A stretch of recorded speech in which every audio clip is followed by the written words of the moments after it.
The city of Hull, a population of almost 300,000 people.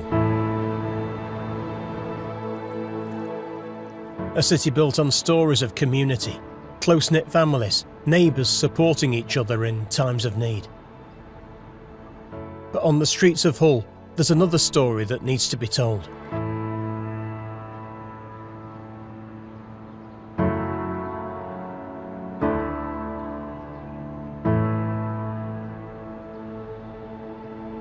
Homelessness isn't just about not having a place to stay. It's about lives marked by hardships that often began in childhood. So usually people who are rough sleeping have got multiple needs: physical, mental health, drug use, difficulties with families, managing emotions, and accessing support is really difficult. And it often is that crisis emergency care point when people do come into services. So we're trying to be a little bit different, offer support before it reaches that point, and try and get them into mainstream services so it doesn't get to the worst point. This is one of the locations where we would come on outreach. So we work really closely with the Switch outreach team within Hull, and they are the ones who sort of check all the different locations. They're on the ground trying to find and support people who are rough sleeping. They would then contact us as the mental health team if they felt input could be beneficial from a mental health point of view, really. Obviously, the weather is not great at the moment. It's only going to get worse. We're coming up to winter. Conditions are really difficult at the moment. Every night, individuals in our city face the harsh reality of homelessness, often having suffered complex trauma since childhood.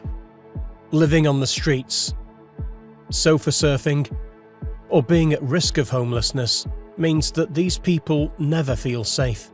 They can live in a state of constant fear, experiencing things we couldn't imagine. For some, this leads to self-medication, turning to drink and drugs as a way to cope with the trauma they endure.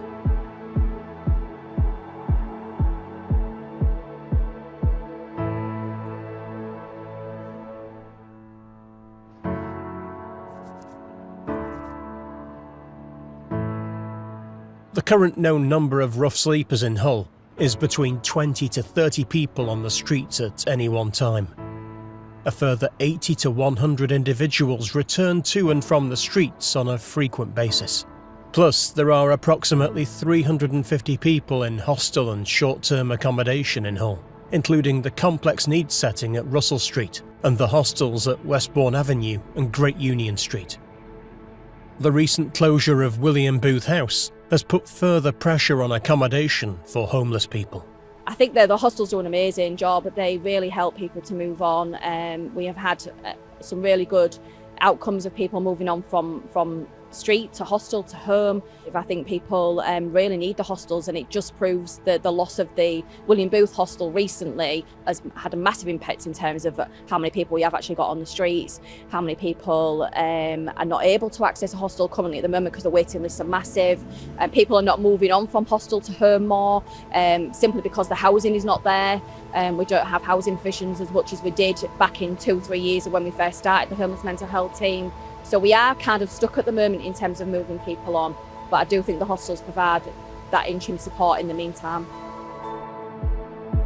In the hustle and bustle of our daily lives, it's easy to become blind to those who are struggling, to walk past them on the street, often because we don't know how or if we should help.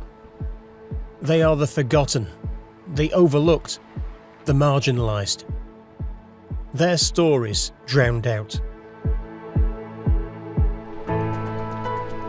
But health and care professionals are in a unique position. They understand that the faces we pass on the street belong to individuals with dreams, aspirations, and the same inherent worth as anyone else.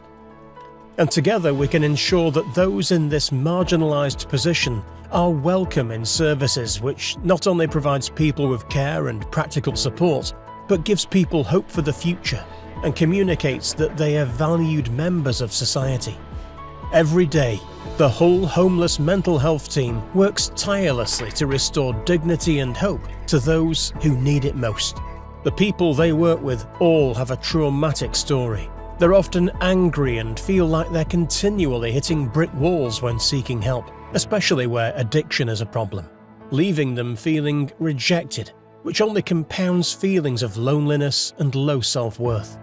But by listening, offering help and support, and by developing inclusive services, even those who feel they have no way out can be shown a path to give their lives safety and meaning. I found myself on the streets, and then found myself doing drugs every day, and I've been on the streets quite a while. You got a lot of abuse off it, people out drinking. So I used to either sleep down Parliament Street, or else I would sleep on the marina behind this lawyer's place, sleep out the way. Because some of the rough sleepers get out their nut and then attack people that are sleeping on the streets, but so do some drunks.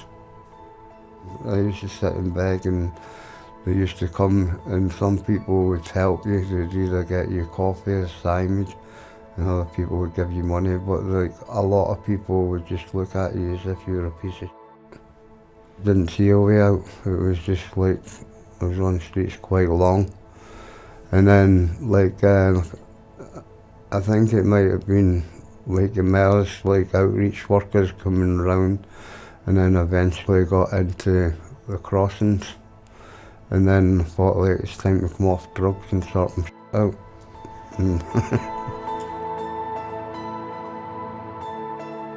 I moved here, and then I set up the bows from here, and Kerry's done all that for me, and if she hadn't have done it, I probably wouldn't have done it. I'd have probably been here for a couple of years and then back on the streets.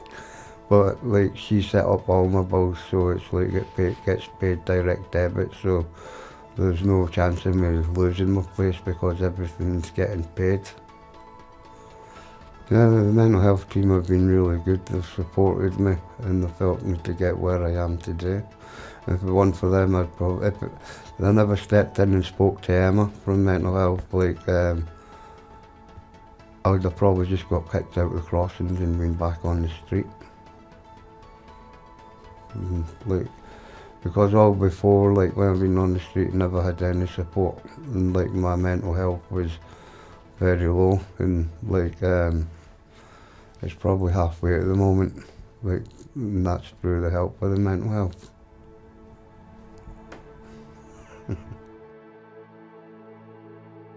A mixture of struggling long term with mental health and getting into the wrong crowds regarding drug use, which I later found out was probably self-medicating, and this led to not holding down any work, not living anywhere for any period of time, and eventually, leading to, first of all, sofa surfing, then spouts of being on the streets, in hostels, and it went on for like that for quite a long time. It had ground me down that much. I was sort of accepting the fact that I was pretty much a nobody, and I was quite happy to sit on the street side and bury my head in a bottle of sherry or whatever, and people not to acknowledge me, and I thought that was my life, and I didn't quite understand how I got to that point, but I started to accept it, and that was a pretty dark time, yeah. When you get people coming round offering you support, and charities coming not offering you support, and saying, for instance, go online and things like that, well, I know it seems really natural to everybody to have a smartphone in the pocket, but to even have a mobile phone on the streets is not known. You don't think about having to get to appointments. Even though they might better your life, that does not take priority at that time. At that time, what takes priority is you getting through that day safe and well. When I got the flat, without the support of my mental health team, I honestly don't believe I would have kept this property, because when I moved in, even though it was what I wanted, it was all very overwhelming, and I really didn't handle it very well, and I slipped straight into my old way of thinking, and I started drinking. I didn't pick up drugs. I was just heavily drinking, and even in the days when I didn't want to see my mental health team, they came and found me, and I'd even drink in front of them, but they persevered with me. I made a choice to stop drinking and give the flat a go, and with the support of the team, I got it together, and I've really not looked back. Health professionals can't always treat every wound or heal every scar, but they can offer something more profound: a lifeline.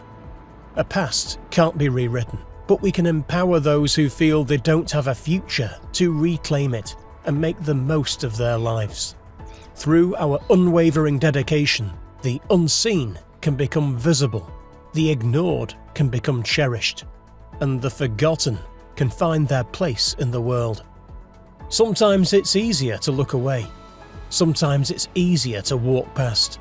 But we're in the privileged position to extend a lifeline to those who need it most. If it wasn't for them,